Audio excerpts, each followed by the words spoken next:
What's up everybody, it's Sean here today to give you guys a review of the Nike Airship PE-SP in this white and total orange colorway. Today's video is brought to you by who else? The good people from Heffelux. Heffelux is my all-time favorite sneaker insoles, and they sell ETPU insoles, which really is the same material you'll find inside Adidas Boost. So if you're looking to add some additional comfort inside your shoes, be sure to check out their website, which I've linked down below in the description box. You'll see they sell a variety of different insoles, so depending on the type of insole density and the cushioning setup you're looking for, you're going to find there's a suitable insole for anyone. So I've been a paying customer of Heffelux for years now, and I personally find them to be extremely comfortable. So if you guys want to check them out and try a pair for yourself, be sure to use the code SEANGO at checkout to get 15% off your entire purchase. So to give you guys some background information, the Nike Airship was one of Nike's marquee basketball sneakers from the mid-80s. Releasing originally back in 1984, the Airship was actually the very first shoe that Michael Jordan wore as a rookie in the NBA before his Air Jordan 1 was finalized. And in fact, the iconic banned Air Jordan 1 that everyone calls the bread colorway, the truth of the matter is that he was actually wearing a black and red version of the Nike Airship, and that's the real shoe that David Stern of the NBA was finding MJ for. So in the past couple of years, Nike has finally decided to release a few colorways of the Airship, with of course the New Beginnings pack, and then there was of course MJ's Bread PE version, and then more recently this year, they released a special white and blue colorway that was exclusive to À Ma Manière. So I guess you can say this white and total orange colorway, this is probably the most widely available colorway of the Airship to release so far. And these released back in October for a price of $150 US or $190 here in Canada. To be honest, I didn't even expect these to release here in Canada at all. But for some reason, Livestock just posted on their Instagram stories that they had these in store, so I ran over to the shop and was able to pick up one of the two last pairs in my size.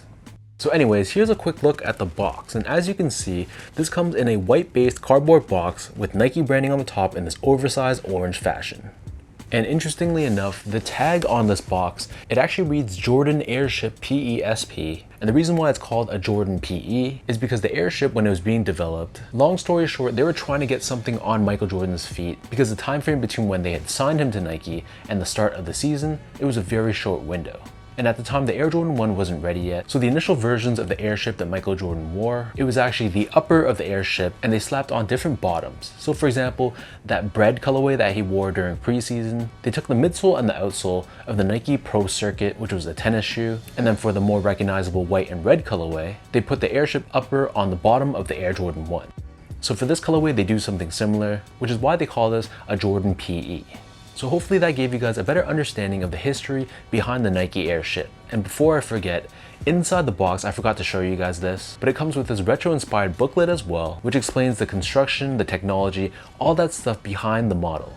And even though this essentially costs Nike nothing to produce, I love these little add-ons like this, and it makes that whole unboxing experience that much better. So finally, diving into the details of the Airship, you can see that the upper of the shoe is constructed predominantly out of this white colored leather. So on the toe box of the Airship, we have this perforated finish to it, and then surrounding the front toe cap, we have more of that same white colored leather. Moving downwards, the bottom three eyelets intertwine through this independent flap or strap, which gives the wearer a bit more of a customizable fit and feel while giving that side-to-side lockdown. Moving downwards, the same white leather covers the eyelets of the shoe, and they're done in this wavy style, and then that same white leather covers the remainder of the back half of the shoe. Stitched on top of the mid panel, we have this Nike swoosh, which is constructed out of an orange colored leather. And then that same orange leather covers the top ankle collar area of the shoe, and then pressed on top of the heel, we have Nike Air branding. And then running down the bottom of the heel, we have another strip of white leather. As for the laces, so these come with two different lace options. The standard or default lace and the one that I prefer are these flat style laces in white. But they also give you an orange colored lace if you want to give the shoe a little bit more pop and another accent of color. Underneath this, we have this thin nylon tongue, which feels like any other Air Jordan 1 tongue. And on the top, we have this tag with Nike Air branding in orange. The interior of the shoe is padded and covered in this orange colored nylon. And then as for the insoles, so these come with a very thick polyurethane foam insole. We have this white colored textile on top and the Jumpman logo pressed on the heel in orange.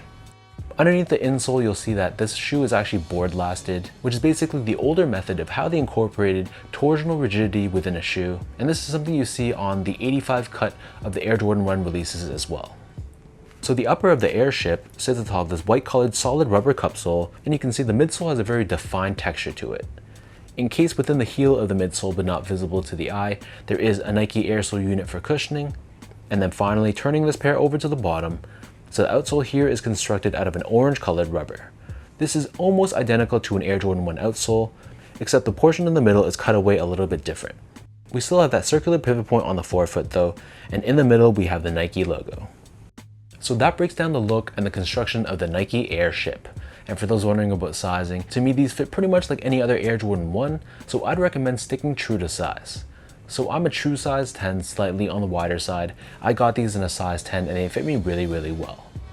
Next up, in terms of the comfort, so like I said, these fit like an Air Jordan 1 and they pretty much feel like an Air Jordan 1 too. They feel very flat and lower to the ground, and there's not too much from a softness and step and comfort perspective, but it's going to be a great shoe for everyday casual use. And if you're someone that likes more of a firm setup underfoot instead of being very squishy and very soft, then you'll probably think this is a great shoe to wear.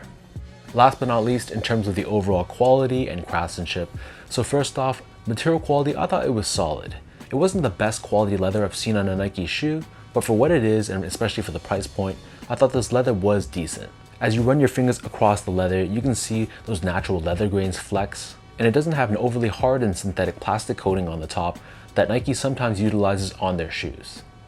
And in terms of the craftsmanship and the build, I thought this pair was solid. It wasn't perfect by any means, but I didn't really notice any major flaws on my pair at all, so I was pretty happy with how these turned out in real life.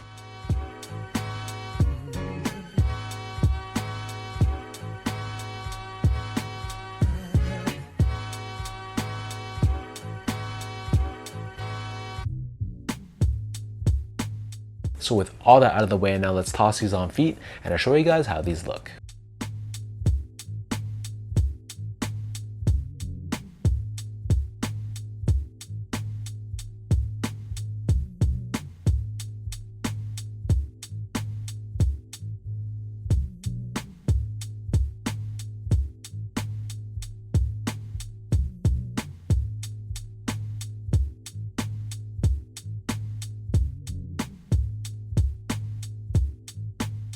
The Nike Airship is a very important piece in not only Nike's history, but also Jordan's history as well. And it's a shoe that often gets pushed to the side in favor of other basketball sneakers in that era, including the Air Force 1, the Nike Dunk, and the Air Jordan 1, of course. And while I think design-wise, the Airship is just not as nice as those other three models, I still think this is a great option to wear if you like those retro 80s style basketball high tops. And like I mentioned before, for the price point of $150 USD, the materials you're getting are very solid. So if you're fortunate enough to actually pick these up for retail, then I think that's a great pickup. So let me know in the comment section down below what you guys think about this Nike Airship in this white and total orange colorway. What are your overall thoughts on the silhouette in general? Is this a shoe you think you would pick up and rock? Or would you rather skip this model and stick with an Air Force 1, a Dunk, or an Air Jordan 1 instead? Let me know in the comment section down below what you guys are thinking. If you guys like this video, be sure to like, comment, and subscribe to my channel if you haven't yet. You can follow me on Instagram at esco8, follow my Twitter at sean.go, and visit my website at seango.ca. So till next time, thank you so much for watching. Hopefully you guys enjoyed this video, and hopefully it helped you in some way, and I'll catch you guys all in the next one.